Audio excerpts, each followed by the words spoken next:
Welcome to our Tuesday testimony, and it's great to have everybody tuning in today. Today, through a miracle of technology, we have all the way from Kigali, Rwanda, we have Eugene Furaha. Welcome, Eugene.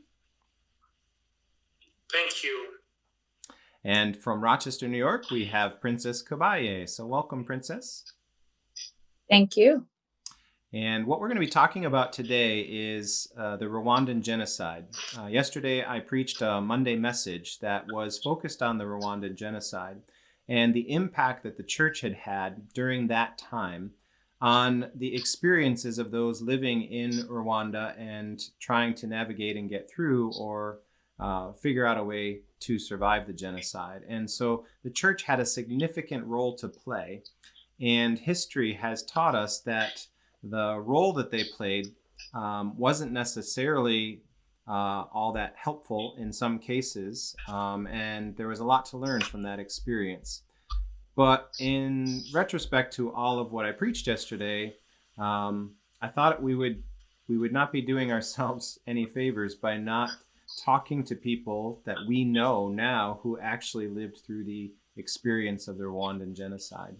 And so today, Eugene has volunteered to be on with us, and Princess as well. And we're going to hear through their eyes the impact of the genocide on them and on the story of the church and how it handled the experiences of the genocide. So thankful, so grateful for everybody to be on here with us. And you guys ready to dig in? Yep. All right. Well, Eugene, you have told us a couple of different times now. We've tried this technologically, but why don't we start again and just have you tell us one more time, how do you know? Tell us your relationship with Princess and Olivier and how today we have come to be connected for this interview.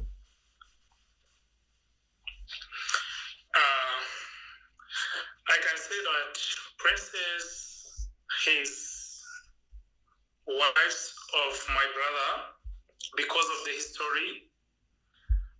One of the big brother of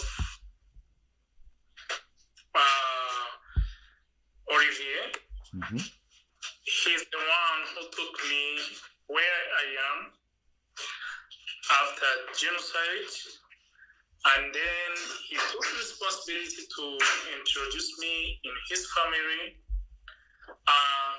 I can say that up to date, I'm among of the children of their families.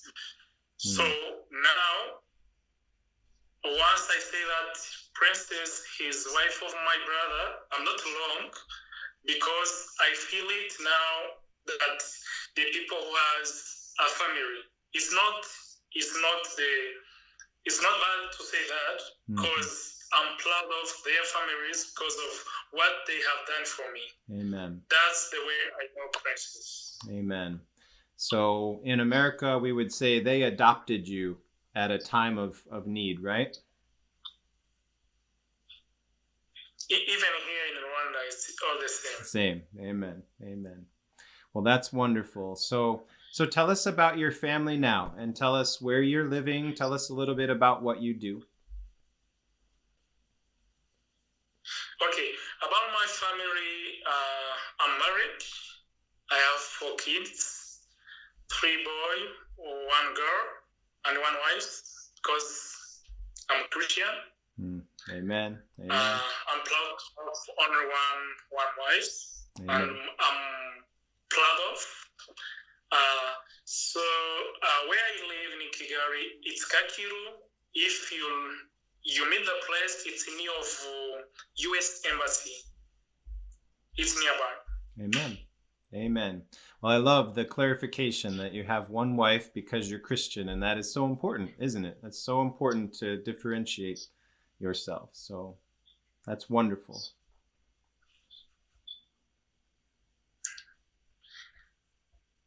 Come again? No, I just was saying that that's a wonderful story, a wonderful testimony to say that you are the husband of 1 wife. Thank you very much. So tell us what you do. Where do you work, and what are some things that you like to do when you're not working? Okay. So far, I'm in the hotel area. I'm working in the hotel in the Radisson Blue and the Convention Center, Kigali. Mm-hmm. So if I'm off, I try to take care of my family, even my kids, especially when we went out and then we play. After that, we went at church. I'm also a singer. Okay. That is activity I do after work. Amen. Amen. Well, I would love to hear you sing someday, so we'll have to get that going on at some point. So that's great. So I want to shift our conversation a little bit to talk about the genocide of Rwanda in 1994. How old were you, Eugene, when the genocide happened?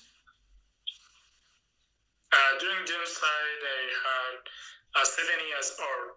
7 years old. Okay. And yes. And where were you living at the time? On that time, I lived a place. It's called East Province now, but for the previous, it's called Bichumbi. Okay. All right. Just to give you a chance to chime in, Princess, tell us a little bit about where that province is relative to the rest of the country. So, I think I have to clarify with Eugene. Bichumbi cyangwa Southern Province, iyo province wari uvuze ni Kigali n'ubundi cyangwa ni Butare? No, it's Eastern Province now. Eastern. Okay. Ni hehe ubu nyine urebye ni Kigali? It's not Kigali. It's one of the cities supposed to Kigali, but here it's not Kigali. It's nearby. Nearby Kigali. Ni ihe miji? Yes. Okay. It's nearby. To the other place, it's like 60 kilometers. Okay. So you were close. You were living close to the capital. Is that's where you were living at the time?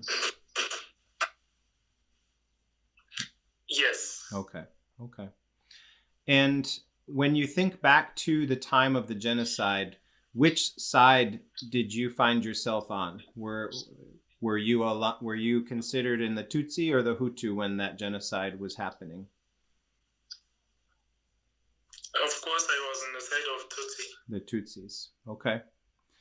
And were you a part of the Catholic Church or the Protestant Church at the time? Was your family a part of the church? On that time, we were part of Protestant Church. The church. Okay. And as events of the genocide started to happen, how quickly did you and your family become aware that you might actually be in danger?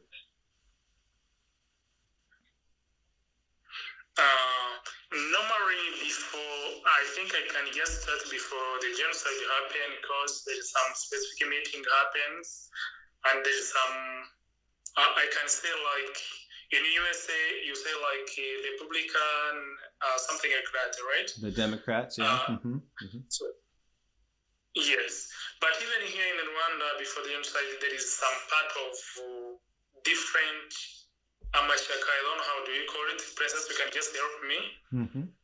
Yeah. Some political parties and some meetings of the parties, the political parties. Exactly.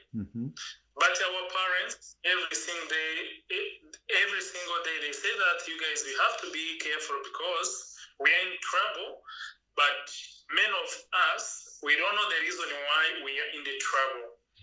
So we have different stories from our parents, but normally we know the specific or the real story once the genocide started.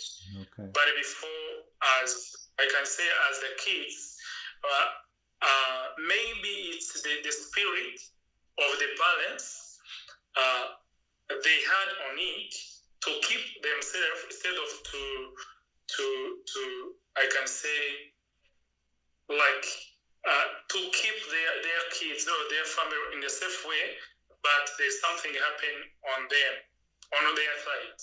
Because I can say, I know that the day my father, he went in the prison. I start to ask my mother where the parents my father is. He said that he's in the prison, but I don't know the reason why. I found there's something happened, but I know I don't know the reality. I can say because of the age and something like that. Mm-hmm. So you didn't know all of what was going on or understand why your father had been taken. That's what you're saying. Yes, they try to keep them instead of to share all the story with their kids. Yeah. But like brother of mine, they knew everything. Okay. Yes. So you were aware of all that was about to come because you were hearing stories of people, of the meetings that were happening, right? Yes. So you were aware of all that was happening well before it happened because of all the meetings and things that people were talking about, and then your father was taken to prison. Is that right? Yes. Okay. What came next? What did you do, or what did your family do once your father had been taken to prison? What came next for you as a family?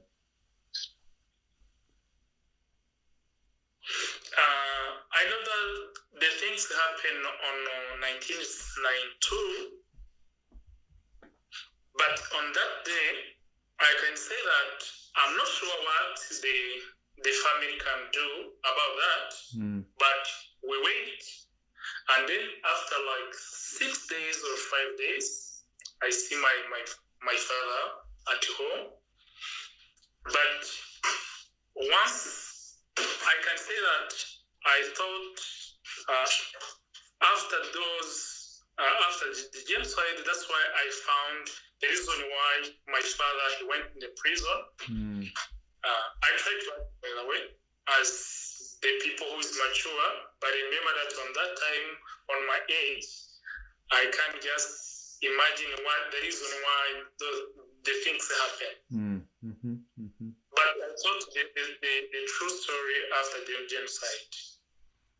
So you only learned later what actually was going on and what happened. Yeah. I'm sure it's very painful to remember.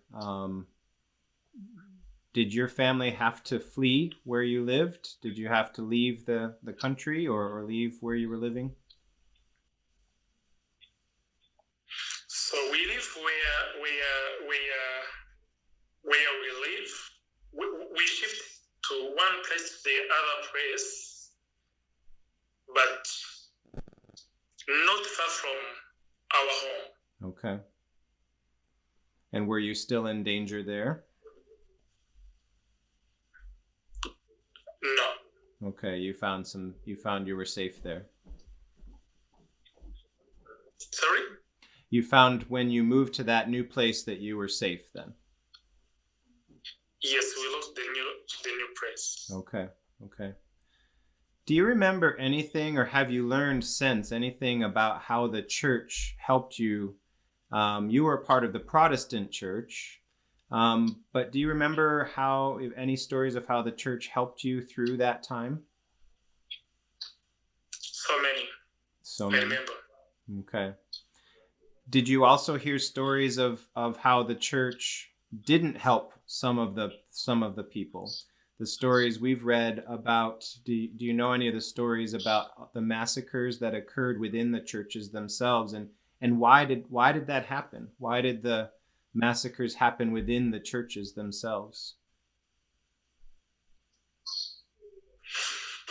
I can say that maybe I can start to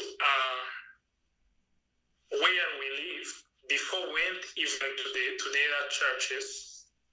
One of the brother of my father, was pastor, and I remember the people who killed him is a member of the church. So apart from that, like 2 days ago, once we leave where we stay on the previous time, we went on Rwamagana. There is a big Catholic church. We went there. We spent almost 2 days. But for the third days, there is a soldier. They came.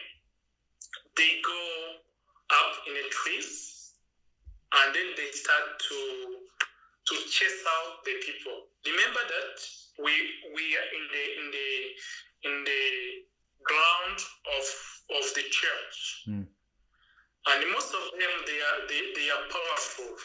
I can say in the government, and most of the Catholic Church, like I don't know how do you call it. It can be like pastor, but it's not in the Catholic Church. How do you call it? Okay. I don't remember. Okay. Yes, but they chased us out, and that's the way we be separated with our parents. I can say on my side that is my last day with my parents, with brothers and sisters and my parents. Oh. That is the last time I see them on that time. So I can say that if they are willing to protect us, it can be. Because there is even the people who protect some of the family up to date their lives. So if they are willing to protect us, I can say that we can get a chance to be with our family, but it can't do. Yeah. That is so tragic. That must be hard to remember. I'm so sorry to hear that story. Another example, I have one of sister of mine. On that specific date, he went to school. It's just selection of girls. But on that specific school where she went, she's Catholic church. But something happened that school. They killed all girls on that school, which is Tutsi, and then they banned. So I can say that is something which is very tangible and very tough to us. But if the church intervene on that time, it can be something different of what we have seen, of what we have here. Yeah. Do you have any understanding now, looking back, and I ask this of you too, Princess, do you have any understanding now, looking back, on why the church was not a safe place? Why did this happen inside the church? Do you have any understanding of that? Of course. I can say it's different understanding. Because as church or church leaders, most of the time they contribute in the government or in the political way. So I can say that most of them, they had the story of something happened. If they try to mobilize teaching during seminars, during testimonies, during meetings, they can change something. Because as we see in Rwanda, genocide is something planned before. But once I say that among of the, not all of them, but some of church leaders, they intervene to kill their members. So the church must have a powerful or something which is important to protect their church members or the citizen. I can say that. So once I say that in church, some of the leaders in the church, it's among of the people who has I think they pray a big law to build the country or to destroy the country. Yeah. Wow. Wow. That is just, it's so hard to hear. So hard to hear. Princess, do you want to add anything? Do you have any other insight that you'd like to share? You know, for years, even till now, you still wonder why a pastor would, you know, advocate and hold a member of his church to be killed in his own hands. It's just, it's bitter. Like, I can't define it, but that goes to say on how, you know, people accept Christ, but Christ is not in them. They're just, I guess, pursuing their own gain. And so I don't know what I can define. If you have Christ, I can't see you do the kind of thing that happened to Rwanda in 1994. Yeah. Well, these are very hard stories to hear. And Eugene, you never saw your family again. How did you, just briefly, how did you survive? How did you get away?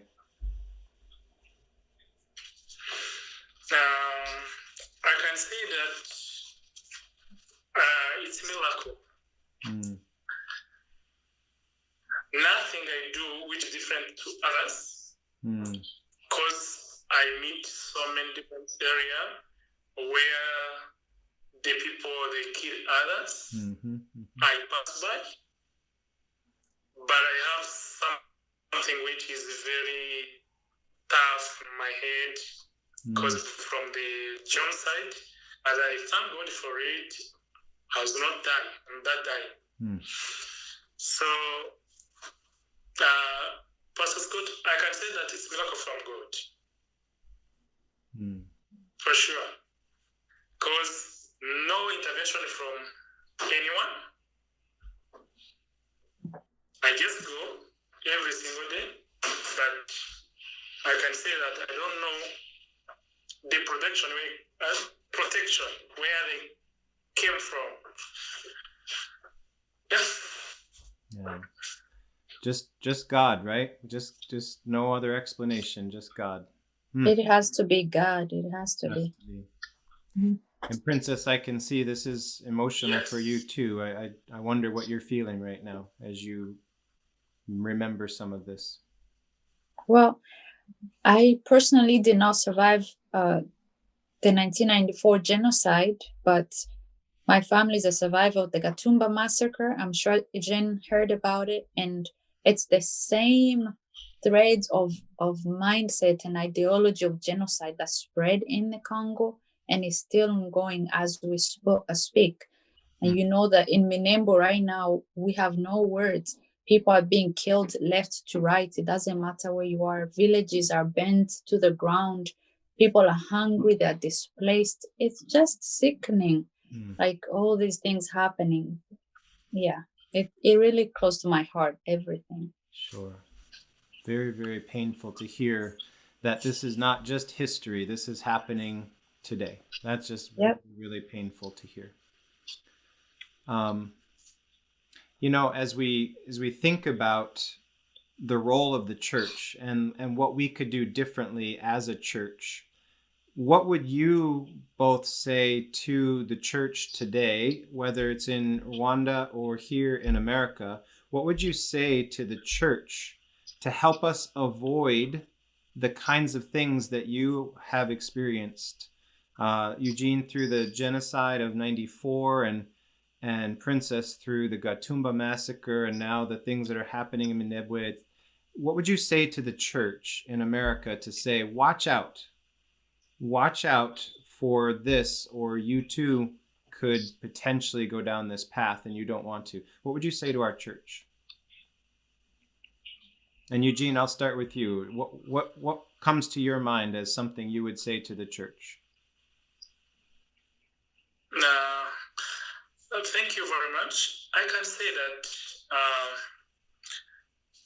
the church, I can say it's the first leader of the leaders. In the spiritual way, even in the political way. Because church leaders, most of the time, they receive a lot of number of the people, and they have got chance to talk to them and to convince them. But it's not easy because most of the time they view the church as business, not in the spiritual way. I'm sorry to say so, because once I say that there is no trust story for each other in the church, I'm not too long, but the church on my side, if the pastor or the leaders, they take initiative to take church as, I can say, as the parents, the way you treat your kids, that's the way the church must treat the members. It can help the countries, it can help even the church members to be in the same spirit. I think that is my opinion. Amen. That's a very good word. And Princess, what would you add? Well, Eugene said it's even better. I think I can only add the church has a bigger calling. Like we're more than just a place to go and sing and hear a message. There should be no space for dehumanizing, for hatred, for even allowing the kind of ideology that diminish anyone from what they've created to be or who they are, the division and all that. It should be a place where if somebody comes in, they will immediately feel the safety, the love, the just being elevated to higher ground, because it's in the house of God. It's where we all come to experience the same love from one parent, one father. So, yeah, that's a very good word, and I really appreciate that. And I think for both of you, you can also testify that the church, as hard as the stories are that we've heard, the church has also been part of your healing. Is that true? Eugene, I'll ask you, how has the church now helped you heal from some of those memories?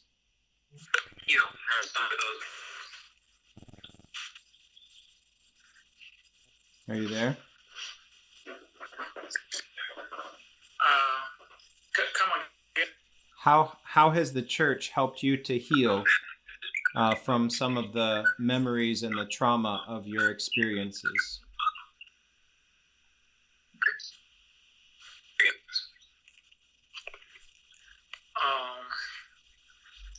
I think two things which is very tangible. I can say that in the church, there is two people which is very which is different. There is a number of the people in church who is concerned with the people who has painful, and then they take initiative to go to find those people where they are in the church.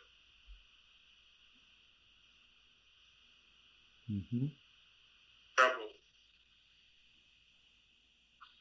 I can say that the people who is worked in the social activities in church, they play a big role to help the church and to so once I said that where the healing comes from in the church, most of the time they come from that department of church. On my side,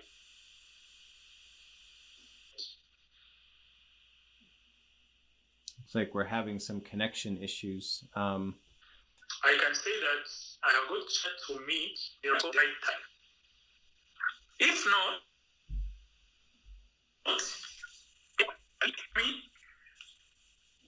do you hear me? I do, but you're breaking up quite a bit, so we're getting bits and pieces of it. Seems like the connection has gone a little bit unstable.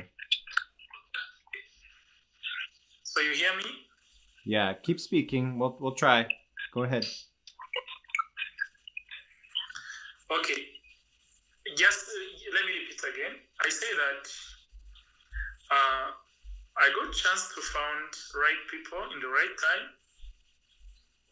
where the people who is in church, and I say that it's the people who is in the department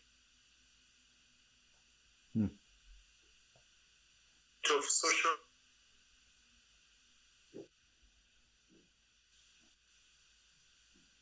affairs.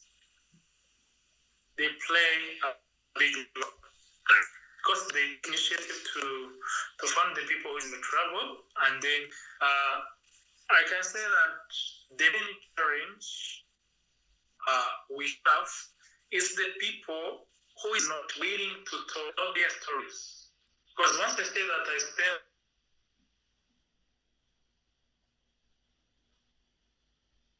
This is really good. I wish we were getting it. like Yeah. after genocide, I spent 14 years without talking anything. I decided to keep quiet. But on those specific times, every single day, I feel headache. So it's really good. So Sorry? we're only getting parts of what you're saying, and it's really, really good. I wish we were getting it all.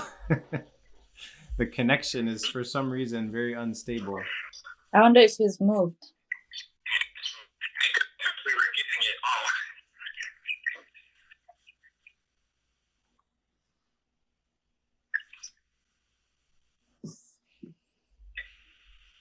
Well, I know you're working on trying to get that figured out. So hang on one second, and Sorry, Princess. What did you say? yeah, just hang on one second. I'm gonna let Princess talk for a minute while maybe your connection gets a little more stable for a minute. So, Princess, if you could answer the same question for us. Yeah, how has the church helped you process through all of this? I have two sides because I'm a bit conflicted right now with what's happening in Congo. After the Gatumba massacre itself, the Burundian people, Christian, really came close, and they found us in hospitals. They served us meals that we needed. They dressed us up. Even when we came to the US, it was the same thing. New Hope members were very caring, and if it wasn't for them, our integration would have been very difficult, and they helped us just transition. But in Congo per se, I feel like there's still a much higher calling that the church can do. I don't think there's any other nation that has as a great number of served people in ministry as Congo. But yet there's no other nation that has a group of people that's being persecuted to the extent that the Banyamulenge and other groups being persecuted. I think there's still a role to play in Congo per se. Yeah. Amen. Amen. I don't know how much of that you caught, Eugene. Are you hearing some of what Princess is saying?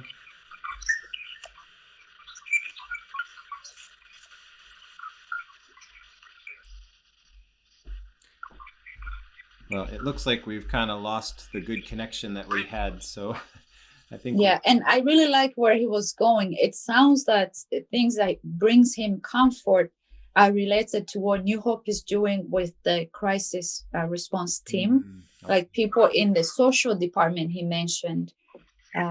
So I like that. I wish we can hear the rest of it. So there's practical support, right? There's practical, and then there's the investment socially. I think what I was picking up is people took an interest in the needs that you had, and then they started to care for you. Is that what you were saying?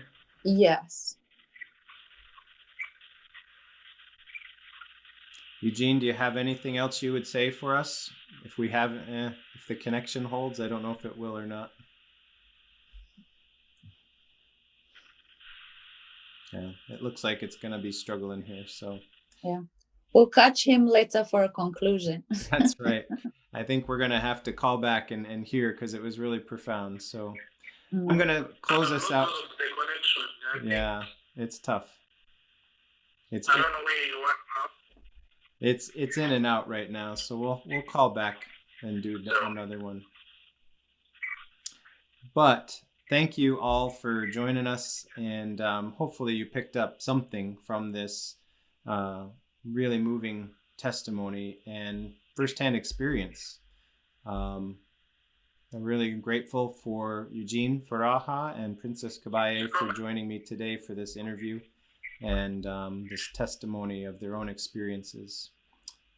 May we as a church learn to do it different, to be different, and to stand set apart from the government and the world and other things so that we can belong to one, that is Jesus Christ, and make him known. So that's our goal. Well, thank you. I'm going to sign off, and it's great to have you with us. Thank you.